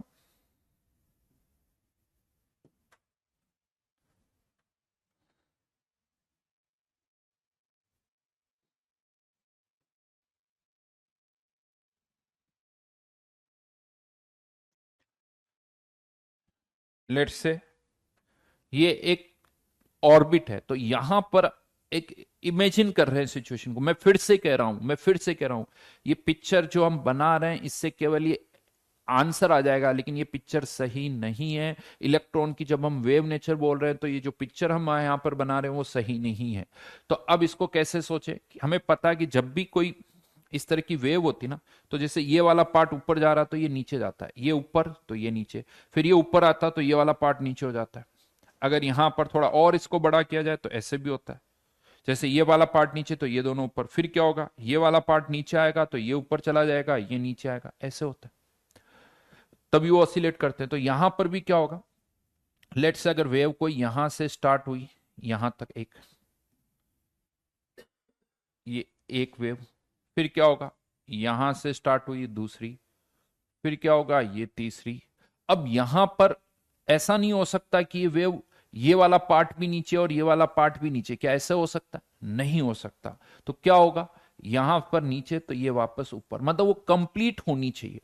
तो इसका मतलब ये हुआ कि ये एक वेव यहां से पूरी बननी चाहिए, फिर एक और वेव बननी चाहिए, फिर एक और बननी चाहिए, यानी या तो इस तरह की तीन वेव बनेगी, या चार वेव बनेगी, या पांच बनेगी, या दो बनेगी, कंप्लीट होनी चाहिए, आधी नहीं हो सकती। अब यहां से यहां तक की डिस्टेंस कह सकता हूं, ये कितनी हुई, लैम्डा, फिर डिस्टेंस कितनी हुई, लैम्डा, फिर डिस्टेंस कितनी हुई, लैम्डा। तो जो सरकमफ्रेंस है विच इज 2πr, ये वेवलेंथ के इंटीग्रल मल्टीपल ही होनी चाहिए, यानी या तो डिस्टेंस एक वेवलेंथ के बराबर होगी, या दो वेवलेंथ के बराबर होगी, या तीन वेवलेंथ के बराबर होगी, या चार वेवलेंथ के बराबर होगी, यानी एन मस्ट बी 1 2 3 4, ऐसा ही कुछ होगा। और अब अगर हम डी ब्रोगली वाला फॉर्मूला यूज कर लें, H/mv, इधर ये 2πr, तो अगर मैं mv को इधर लेके आ जाता हूं, तो mvr equals to nh/2π, which is quantization of angular momentum. Quantization of angular momentum, यही वो चीज आ गई यहां पर, समझ में आई मेरी बात। खैर, पर्पस क्या था ये बताने का, क्योंकि मैं तो ये तो कह रहा हूं कि ये पिक्चर सही नहीं है, लेकिन इस पर बहुत सारे क्वेश्चन बनते हैं, इस पर बहुत सारे क्वेश्चंस बनते हैं। 2πr equals to N lambda, यानी इलेक्ट्रॉन अब किसी ऑर्बिट में रिवॉल्व कर रहा है, और मैं आपसे कहूं कि उस इलेक्ट्रॉन की वेवलेंथ निकालो, तो आपके पास तरीका क्या है? पहले आप उस इलेक्ट्रॉन की वेलोसिटी निकालो, वेलोसिटी का फॉर्मूला ही है हमारे पास, 2.188 इंटू 10⁻⁶ z/n। वेलोसिटी निकाल के h/λ mv में आप पुट कर दो तो वेवलेंथ आ जाएगी, लेकिन वो लेंदी तरीका है, पहले वेलोसिटी निकालो फिर h/mv में पुट करो। उससे फास्ट तरीका क्या है? वेवलेंथ ही तो निकालनी इलेक्ट्रॉन की, तो 2πr 0.529 n square by Z equals to N lambda, और यहां पर एक n कैंसिल आउट हो जाएगा, 0.529 n by Z equals to lambda, equals to lambda. और ज्यादातर क्वेश्चन में मैं आपको बता दूं, जो मैं पहले भी आई थिंक आपको बता चुका हूं, 0.529 ये फर्स्ट बोहर ऑर्बिट की रेडियस है, यानी n इक्वल्स टू 1 की रेडियस है, तो बहुत बार हम इसको a नॉट भी लिख देते हैं, n बाई जेड। और एक यहां से क्या समझ में आ रहा है कि जैसे जैसे ऑर्बिट का नंबर बढ़ रहा है, लेमडा की वैल्यू भी बढ़ रही है। n इक्वल्स टू 1 से 2 में जाओगे, वेवलेंथ डबल, 2 से 3 में जाओगे, और 3 टाइम्स, 3/2 टाइम्स, यानी n की वैल्यू जिस रेशियो में बढ़ेगी, वेवलेंथ उसी रेशियो में बढ़ती जाएगी, वेवलेंथ उसी रेशियो में बढ़ती जाएगी। यहां से वेवलेंथ निकाल सकते हो, तो ये फॉर्मूला, इस पर बहुत बार क्वेश्चन आ चुके हैं, आपको ये पता होना चाहिए। ए नॉट क्या है वो पता होना चाहिए, वेवलेंथ एन के साथ कैसे वेरी कर रही है, जेड के साथ कैसे वेरी कर रही है, ये छोटी छोटी चीजें, ये स्पेशली मैंने बताया। और फर्दर ये थोड़ा सा ध्यान रखो कि अगर कोई electron n equals to 4th level में है, तो यूं मान लो कि वो कितनी वेव्स बना रहा है। वैसे ये पूरी एक सिंगल वेव है, बट कभी कभी ऐसे भी बोलते हैं कि n इक्वल्स टू 4 में इलेक्ट्रॉन कितनी वेव्स कंप्लीट कर रहा है, 4 वेव्स कर रहा है। n इक्वल्स टू 3 में 3 वेव्स बना रहा है, n इक्वल्स टू 2 में 2 वेव्स बना रहा है। ये लैंग्वेज यहां पर यूज की जाती है, तो ये फॉर्मूला थोड़ा सा याद रखना। पिक्चर थोड़ी बहुत बना सकते हो जरूरत पड़ने पर, बट आगे चल के हम इस तरह की पिक्चर नहीं बनाएंगे। तो this is about de Broglie hypothesis. Then next part पर मैं आ रहा हूं, Heisenberg uncertainty principle. Heisenberg uncertainty principal.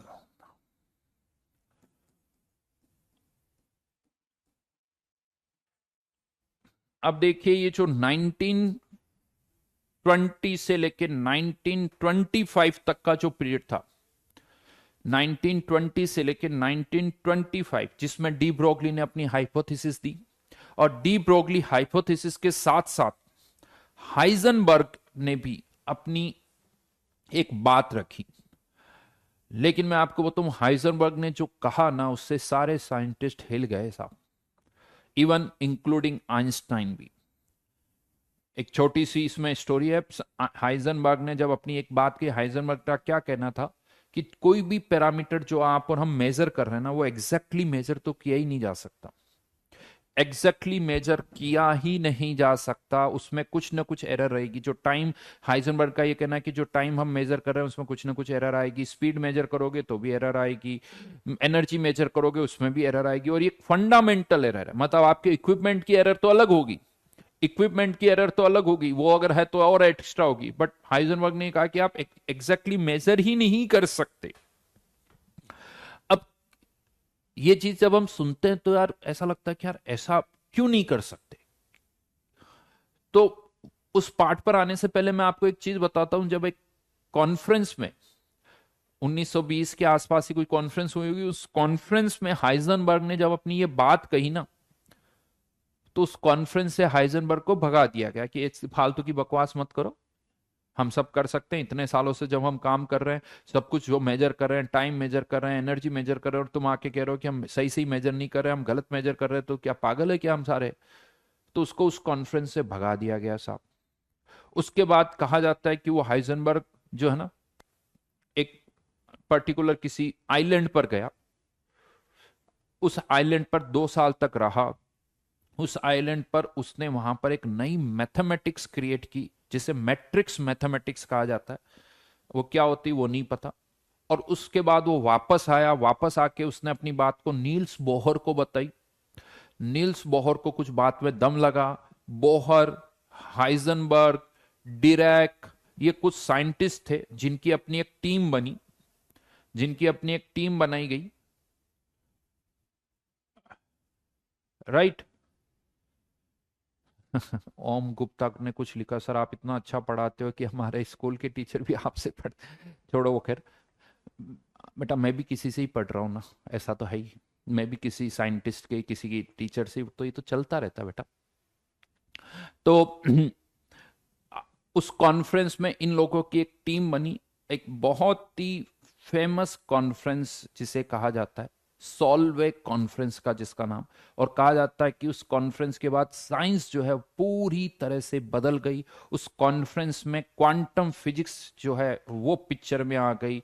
जो अभी तक उससे पहले फिजिक्स पढ़ रहे थे वो थी क्लासिकल फिजिक्स, और इसी सॉल्वे कॉन्फ्रेंस के बाद क्वांटम फिजिक्स जो है वो पिक्चर में आ गई। और उस कॉन्फ्रेंस में वापस नील्स बोहर ने, हाइजनबर्ग, डिरैक, ये कुछ साइंटिस्ट थे, इनकी अपनी टीम थी, इन्होंने अपनी बातें रखी। और जब इन्होंने अपनी बातें रखी तो सबसे ज्यादा इनको जो अपोजिशन मिला, रेजिस्टेंस जो आया, वो आया था आइंस्टाइन से। ये 5 दिन तक कॉन्फ्रेंस चली थी। उस 5 दिन के अंदर डेली ऐसा कुछ होता था कि बोहर जो है लीड कर रहा था बेसिकली वहां पर। तो बोहर ने अपनी बात रखता था, आइंस्टाइन उनसे कुछ क्वेश्चंस पूछते थे, दिन भर डिस्कशन चलता रहता था। कुछ क्वेश्चंस के आंसर्स दे पाता था बोहर, कुछ के नहीं दे पाता था। अगले दिन फिर वापस बोहर तैयारी करके आता, फिर आइंस्टाइन के क्वेश्चंस का रिप्लाई करता, फिर वापस आइंस्टाइन से कुछ पूछता, फिर बोहर रिप्लाई करता। But at the end of 5th day वहां पर बैठे सभी साइंटिस्ट को ऐसा लग गया कि भाई जो बोहर, हाइजनबर्ग, डिरैक कह रहे हैं, इनकी बातों में दम है, इनकी बातों में दम है। एक और साइंटिस्ट था डिरैक के अलावा, मैक्स बॉर्न भी था। ये 4 लोगों की एक टीम थी। और उस कॉन्फ्रेंस में कहा जाता कि, जनरली कहा जाता है, उस इतने नोबल प्राइज विनर्स, नोबल लोरेट्स जिसे बोलते हैं, एक साथ कभी भी उससे पहले इकट्ठे नहीं हुए थे। वो एक साथ उस कॉन्फ्रेंस में थे। और फाइनली जो विन हुई वो बोहर एंड टीम की हुई। आइंस्टाइन को भी मानना पड़ा। क्यों मैं ये स्टोरी आपको क्यों बता रहा हूं? ये स्टोरी इसलिए मैं आपको बताना चाह रहा हूं क्योंकि जैसे ही मैं ये बोलता हूं ना कि हाइजनबर्ग ने ऐसा कहा कि यार हम एग्जैक्ट टाइम मेजर नहीं कर सकते, एग्जैक्ट डिस्टेंस मेजर नहीं कर सकते, तो हर किसी के दिमाग में ही आता है कि यार ऐसा क्यों। तो फिर मैं उनको एक ही बात कहता हूं, देखो यार ये समझना अगर इतना आसान होता ना, सोचो अगर ये बात इतनी आसानी से किसी को समझ में आ रही होती, या सोचो कि नेक्स्ट 5-10 मिनट में, क्या आपको लगता है कि मैं बात आपको समझा पाऊंगा? अगर ये इतनी आसान होती तो आइंस्टाइन को समझने में इतना टाइम लगता है क्या? तो सोचो, जो चीज आइंस्टाइन को समझने में इतना टाइम लग गया, आइंस्टाइन को समझाने में इतना टाइम लग गया, क्यों हम उसमें परेशान हो रहे हैं?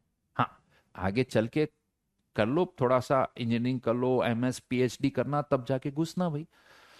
अभी नहीं, अभी नहीं। ठीक है, मैं यहां पर कुछ तरीके से आपको उन बातों को समझाने की कोशिश करूंगा, कुछ बातों से लेकिन फैक्ट बताओ ना, जब मैं समझाता हूं उसको तो मुझे लगता है ये तो बड़े आसानी से समझ में आ रही बात है, तो मुझे लगता है इसमें कुछ गड़बड़ है सीरियसली। क्योंकि अगर यही बात इतनी आसानी से समझ में आ सकती है तो फिर आइंस्टाइन को क्यों नहीं समझ में आई? आपको फील दिला दूंगा, आपको मैं बता दूंगा कि यार देखो ये क्यों आइंस्टाइन, हाइजनबर्ग ने कहा, मैं आपको समझा दूंगा। लेकिन सीरियसली बताऊं तो मुझे भी उस पर भरोसा नहीं कि मैं जो आपको समझा रहा हूं वो सही समझा रहा हूं या नहीं समझा रहा हूं। हाँ, फॉर द टाइमिंग आप उसको यूज कर लो, समझ लो, बट फ्यूचर में आपको कभी लगे तो देखना, ये नहीं कि सर क्या गलत गलत, ऐसा नहीं फ्यूचर में सर ने क्या गलत पढ़ाया यार, क्या बकवास। भाई मैं पहले ही कह रहा हूं, वो इसलिए कह रहा हूं कि ये इतना आसान नहीं हो सकता। बट राइट नाउ मैं यूं कह दो, थोड़ा आपको फील गुड देने के लिए, समझाने के लिए, जैसे होता है ना ये वाला चीज, ये वाली, ठीक है आंसर तो आ ही गया, m v r equal to N H upon 2 pi, but ये गलत है भाई, ये तरीका सही नहीं है, ये सही नहीं है, राइट। तो यहां पर थोड़ा बहुत समझा सकता हूं, इसको ऐसे समझना, जैसे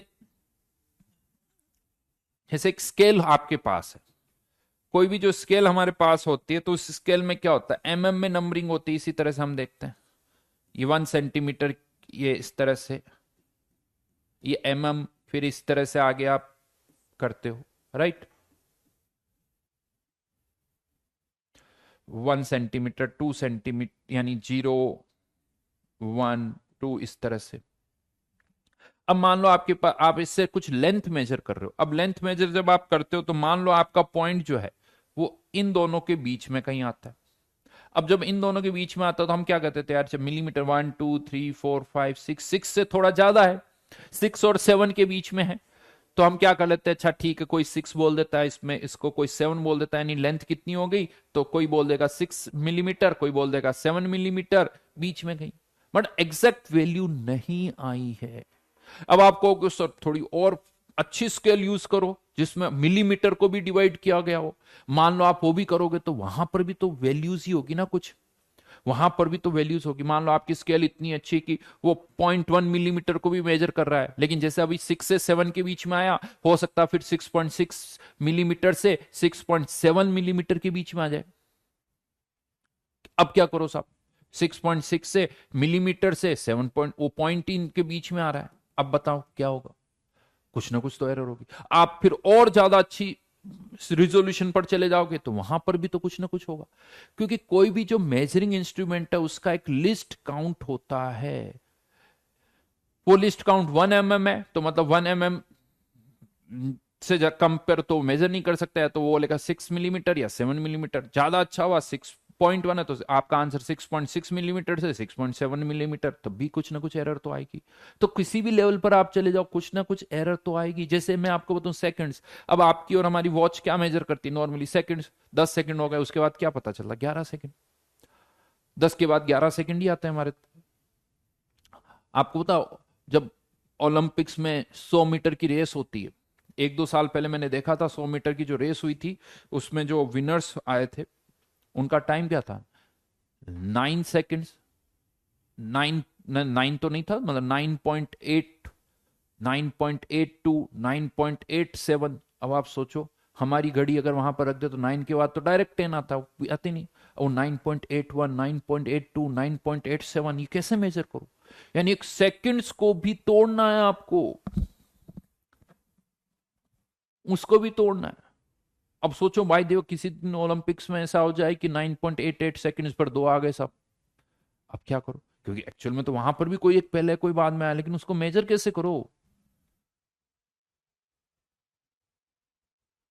वहां पर कुछ आप कितनी भी एक्यूरेसी पे चले जाओ और हम डेप्थ में चले जाएंगे।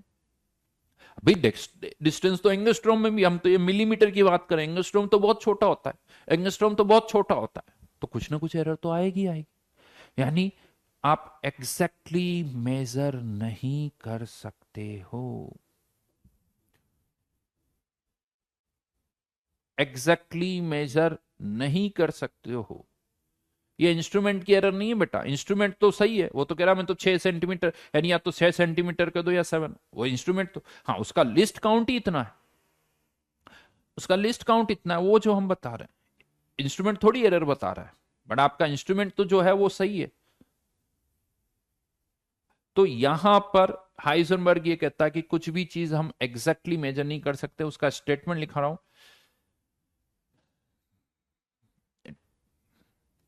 It is impossible to measure the exact position and momentum simultaneously। Exact position and momentum simultaneous, और एक फॉर्मूला भी दिया, डेल्टा एक्स डेल्टा पी, जहां पर डेल्टा एक्स क्या है, एरर बोल दो या अनसर्टेनिटी बोल दो, एरर और अनसर्टेनिटी इन पोजीशन, और डेल्टा पी क्या है, एरर इन मोमेंटम। एरर बोलो अनसर्टेनिटी बोलो एक ही बात है, एच प्लांक्स कांस्टेंट है। तो हाइजेनबर्ग का यह कहना था कि मोमेंटम और पोजीशन में एरर का जो प्रोडक्ट है वो हमेशा h/4 पाई से तो ज्यादा ही होगा, हमेशा इससे ज्यादा ही होगा। अब अगर आप किसी एक में एरर को कम करना चाहते हो तो दूसरे की एरर बढ़ती जाएगी, इसमें कम करोगे ये बढ़ेगा, और ये कभी जीरो नहीं हो सकता क्योंकि ये वैल्यू कभी जीरो नहीं है, ये वैल्यू जीरो नहीं, तो इनमें से कोई भी एक टर्म जीरो हो ही नहीं सकती। मतलब कोई सी भी वैल्यू आप एग्जैक्टली मेजर नहीं कर सकते हो, कुछ ना कुछ एरर तो आएगी ही आएगी, कुछ ना कुछ एरर तो यहां पर आएगी आएगी। अब यहां डेल्टा एक्स लिखो, या एक और चीज बता दो, डी एक्स भी लिख सकते हो, D x d P is greater then h/4 पाई। और अगर मुझे यहां पर मोमेंटम में एरर पता और इस फॉर्मूले से मैं पोजीशन में एरर निकाल रहा हूं, पोजीशन में एरर निकाल रहा हूं, तो वो पोजीशन में एरर जो आ रही है वो इस इतनी तो आएगी आएगी। यानी जो कैलकुलेशन हम करते हैं वो मिनिमम एरर के लिए करते हैं। फॉर मिनिमम एरर हम यहां पर साइन क्या यूज कर सकते हैं, d x d p equals to h/4 pi. यहां d x d p values direct put कर सकते हो, ऐसा नहीं कि कुछ इंटीग्रेट कर रहा हूं, वहां डायरेक्ट अगर पोजीशन में एरर दे रखी है यहां पुट कर दो, मोमेंटम में एरर दे रखी है यहां पुट कर दो, इक्वलिटी कर दो, तो यहां से मिनिमम एरर आ जाएगी। यानी अगर मुझे पोजीशन में एरर पता है तो यहां से मोमेंटम में मिनिमम इतनी एरर तो होगी होगी, इससे ज्यादा कितनी होगी वो नहीं पता, इससे ज्यादा कितनी होगी वो नहीं पता। हाइजेनबर्ग कहता है इतनी एरर तो होगी ही होगी। फिर से मैं कह रहा हूं ज्यादा दिमाग लगाने की कोशिश मत करना। आपको ये नहीं कि सर बहुत अच्छा फील आ रहा, बहुत समझ में आ गया, नहीं आएगा बेटा। अगर किसी को लग रहा हाँ सर आप जो बता रहे हो बहुत अच्छी तरह से समझ में आ रहा है, आ जाए, फील आ रहा तो अच्छी बात है, नहीं आ रहा तो कोई तकलीफ नहीं। साफ कहूंगा आइंस्टाइन को समझने में प्रॉब्लम आ गई थी, तुम्हें भी आएगी। तो सीधा सीधा क्वेश्चन कैसे करने वो आप समझ लो, क्वेश्चन कैसे करने वो यहां पर आपको समझना पड़ेगा। ये फॉर्मूला याद रखो, वैल्यूज पुट करो, आंसर आ जाएगा, दैट्स इट। और ये बोलो कि हाँ कुछ भी एग्जैक्टली मेजर नहीं कर सकते, कौन कह के गए, हाइजेनबर्ग कह के गए, बात खत्म। क्यों कहा हाइजेनबर्ग में, जाके हाइजेनबर्ग से पूछो, हमें नहीं पता, हमें नहीं पता। ये बड़ा सिंपल सा है, ये ध्यान रखना। तो बहुत ज्यादा ये नहीं कि सर ये समझ में नहीं आता, समझ में आए ना आए क्वेश्चन होने चाहिए। फिक्स्ड क्वेश्चन आते हैं, ज्यादा क्वेश्चन नहीं आते हैं, लिमिटेड क्वेश्चन आते हैं, जेई में आते हैं, ऐसा नहीं आते। डी ब्रोगली पर बहुत सारे क्वेश्चन आते हैं, हाइजेनबर्ग पर उतने क्वेश्चन नहीं आते क्योंकि बहुत ज्यादा वेरिएशन नहीं होता, बट फिर भी मिला के डी ब्रोगली हाइजेनबर्ग इन पर क्वेश्चंस आते हैं। तो ये फॉर्मूले यहां पर याद रखोगे, वैल्यूज पुट करोगे, स्टेटमेंट यहां पर याद रखोगे। फर्दर यहां पर जैसे ये जो फॉर्मूला यहां लिखा हुआ है इसको थोड़ा बहुत चेंज भी कर सकते हो आप। जैसे ये मोमेंटम की टर्म में है, हम इसको वेलोसिटी की टर्म में भी लिख सकते हैं। P को m इंटू वी, तो v तो यहां रह जाएगा h/4 पाई m, h/4 पाई m। और ये मैं आपको बता दूं ये सारी चीजें तब पिक्चर में आती है ना जब आप माइक्रोस्कोपिक लेवल पर जाते हो। डेली लाइफ में हमें इससे कोई फर्क नहीं पड़ता, क्योंकि डेली लाइफ में जिस स्केल की हम बात करते हैं उस पर कुछ नहीं होता, क्योंकि ये तब पिक्चर में h की वैल्यू 10⁻34 होती है। अगर आप यहाँ 1 ग्राम और लिखोगे तो पोजीशन में एरर जो आएगी 10⁻20, 10⁻10। अरे क्या फर्क पड़ता है 10⁻20 की, 10⁻10 की एरर हो तो हमें उससे फर्क ही नहीं पड़ता है। ये सारी चीजें तब समझ में आती जब आप माइक्रोस्कोपिक लेवल पर जाते हो। तो यानी इलेक्ट्रॉन्स प्रोटॉन्स की जब बात करते हैं तो ये पिक्चर में आती है। डेली लाइफ में ये सारी चीजें किसी काम की नहीं है। इवन यहां पर जैसे ये जो फॉर्मूला आप यहां पर देख रहे हो ना, जैसे वेलोसिटी में एरर है, अब इवन मैं इसको और अलग अलग तरह से भी रिलेट कर सकता हूं, खासकर यहां पर h/p, इसको मैं या p इक्वल्स टू h/λ ऐसे भी लिख सकता हूं। इलेक्ट्रॉन के लिए मोमेंटम h/mv वाला फॉर्मूला, mv की जगह p लिख दिया। अब अगर इसको हम डिफरेंशिएट करते -h/λ² d लैम्डा। अच्छा अब मैं यहां पर बता दूं ये जो एरर होती है, ये जो एरर है ये हमेशा ही प्लस माइनस में, आप चाहे प्लस माइनस बोलो या ना बोलो, अगर मैं कहता हूं कि एरर है 5 सेंटीमीटर तो प्लस हो सकती, माइनस भी हो सकती। तो इसीलिए यहां पर ये माइनस साइन की इतनी ज्यादा इंपॉर्टेंस नहीं है। तो यहां से अब इस डीपी की वैल्यू को आप वहां पुट कर सकते हो, इस डीपी की वैल्यू को मैं वहां पुट कर सकता हूं। तो d x h/λ² d lambda is greater than equal to h/4 pi. चाहो तो h से h कैंसिल कर दो। इससे क्या हो गया, अब मुझे पोजीशन में एरर पता तो यहां से वेवलेंथ में एरर निकाल सकता हूं, या वेवलेंथ में एरर पता तो यहां से पोजीशन में एरर निकाल सकता हूं। तो इस तरह से आप एक एरर से दूसरी एरर को रिलेट कर सकते हो। ये एक फॉर्मूला हो गया। आप आपस में इसको रिलेट कर सकते हो। आप चाहो तो काइनेटिक एनर्जी को, या तो मैंने इसको डिफरेंशिएट किया है, half m v square equals to kinetic energy. Kinetic energy को ई से लिख रहा हूं, यहां पर डिफरेंशिएट करके डीवी की वैल्यू और उस डीवी को यहां पुट कर सकते हो। यहां से डिफरेंशिएट करो, डीवी आएगा, उस डीवी की जगह यहां पुट कर दो तो फॉर्मूला किस में आ जाएगा, एंड काइनेटिक एनर्जी की टर्म्स में आ जाएगा। तो इस तरह से अलग अलग तरह से आप ये फॉर्मूले निकाल सकते हो। तो ज्यादा दिमाग नहीं लगाना है, जितना मैंने कहा उतना है। थोड़ी सी एक चीज और बता दूं, थोड़ा कभी कभी हेल्प करेगा। जब भी हम कोई डिस्टेंस मेजर करते हैं ना, तो किसी कोई ऑब्जेक्ट आपसे कितना दूर है वो आपको कैसे पता चलता है? लाइट चाहिए, अंधेरे में तो नहीं कर पाते हो। क्यों लाइट चाहिए होती? लाइट, विजिबल लाइट चाहिए होती। वो विजिबल लाइट जो है, मान लो थोड़ी दूर आपके से, मान लो कोई एक टेबल रखी हुई है, एक बॉल रखी हुई है, तो उससे लाइट टकरा के आपकी आईज तक आती है, उससे एक पिक्चर बनती है और आपको डिस्टेंस का आइडिया लगता है।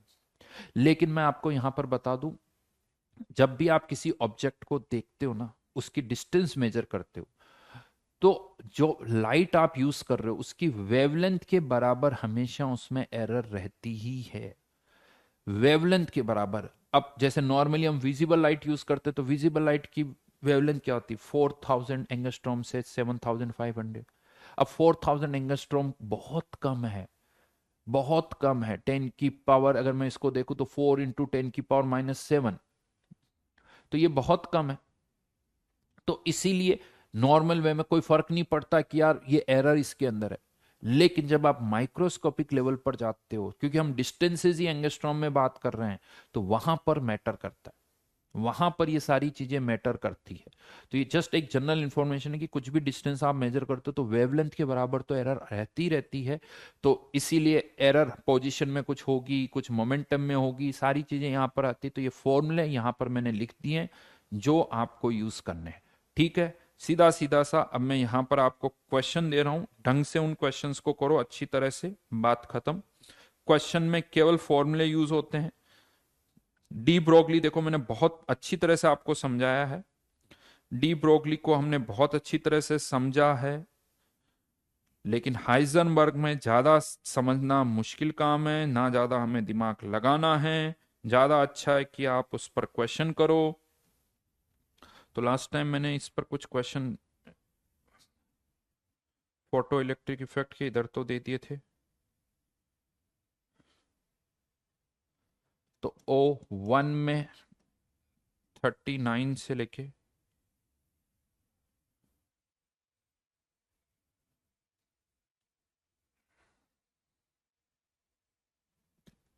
54, ज्यादा नहीं दे रहे हैं अभी। मैं O1 पर ही फोकस कर रहा हूं। मैं भी चाहता हूं कि आप ढंग से करो, O1 को ढंग से कर लो तो भी बहुत कुछ हमारा काम हो जाएगा। तो O1 ही दिया है मैंने आप लोगों को, और ज्यादा कुछ नहीं।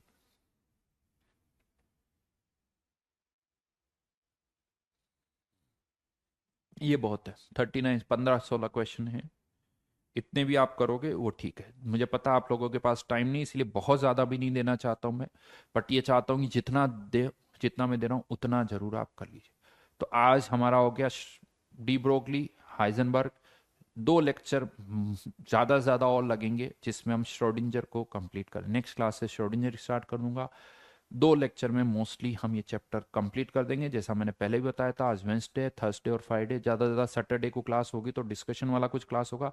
उसके बाद मैं आपको थोड़ा सा हिंट दे दूं, 1 जनवरी से मैं आपको रिवीजन प्लान दे दूंगा। ऑब्वियसली टाइम कम है तो बहुत अच्छी तरह से रिवीजन नहीं हो सकता। ज़्यादा अच्छा रिवीजन जेई मेंस के बाद करेंगे, बट जितना भी टाइम है उस टाइम में क्या करना है, डे बाय डे हर दिन का प्लान दे दूंगा। 1 जनवरी से दूंगा, 1 जनवरी से स्टार्ट होगा, लगभग 17-18 जनवरी तक आपका एक राउंड जो है छोटा छोटा मोटा वो कंप्लीट हो जाएगा। क्या करना है वो मैं बता दूंगा आपको, प्लान मैं आपको दे दूंगा, तो वो भी आपको लास्ट क्लास में बता दूंगा कि प्लान क्या है। बट वो प्लान 1 जनवरी से स्टार्ट होगा, ठीक है? तो ये ध्यान रखना। उसके बाद क्लासेस देखो कम होगी, फ्राइडे सैटरडे के बाद क्लासेस जो है, क्योंकि मैं अगर क्लासेस लूंगा तो आप रिवीजन कब करोगे? और ये मैं आपको सबको बताना चाहता हूं कि क्लासेस ज्यादा नहीं करनी चाहिए। बहुत, आपने बहुत कुछ पढ़ा है, रिवीजन नोट्स से जितना अच्छा होगा वो सबसे अच्छा होता है। क्लासेस में तभी आओ जिसमें कुछ डाउट्स हो या पूछना हो।